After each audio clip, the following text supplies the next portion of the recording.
Awal kehancuran negara Shu. Ini pertempuran di Yiling.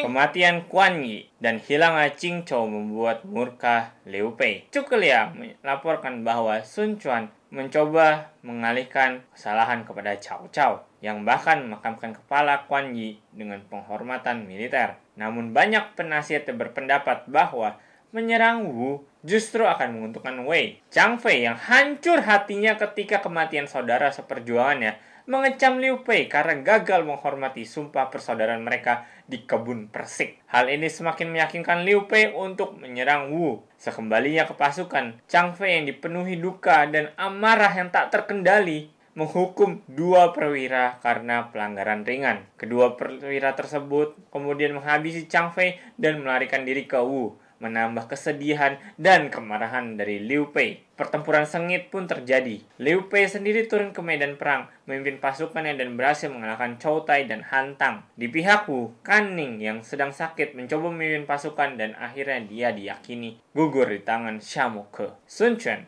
menawarkan pengembalian Sun Shangxiang dan wilayah Qingzhou kepada Liu Bei sebagai jaminan pembaruan aliansi mereka. Namun tawaran itu ditolak oleh Liu Bei mentah-mentah. Sun Quan lalu mengirim utusan ke Cao Pi yang menyiapkan armada laut tapi tidak memobilisasi pasukan darat. Setelah kematian Li Meng, Lu Su, dan Chou Yi, Sun Quan mengangkat Lu Xun sebagai panglima tertinggi. Awalnya, Liu Bei mentertawakan penunjukan Lu Xun, namun Ma Liang memperingatkannya bahwa kematian Quan Yi karena strategi licik Lu Xun. Didorong rasa balas dendam, Liu Bei memerintahkan serangan besar-besaran untuk Quan Yi. Lu Xun sebaliknya tetap bertahan. Pasukan Wu tak terpancing untuk menyerang, sementara pasukan Shu diperintahkan mundur ke daerah berhutan untuk berteduh. Liu Bei meninggalkan pasukan cadangan di belakang dan menempatkan pasukan tua dan pasukan yang sakit di barisan belakang untuk memancing pasukan Wu keluar. Cao Pi yang mendengar penempatan pasukan Liu Bei diam-diam menyiapkan pasukannya untuk menyerang Wu begitu mereka mengejar mangsa yang sudah dikalahkan. Oportunis banget ya Cao Pi. Lalu kemudian Lu Xun, ia memerintahkan Sun Yitan untuk memimpin serangan ke camp yang dijaga oleh Fu Tong. Serangan tersebut gagal, namun itu hanyalah strategi Lu Xun untuk menguji kekuatan Shu. Serangan sebenarnya kemudian dilancarkan. Lu Xun memerintahkan Chu Ran, Han Tang, dan Chou Tai untuk maju dengan menggunakan api.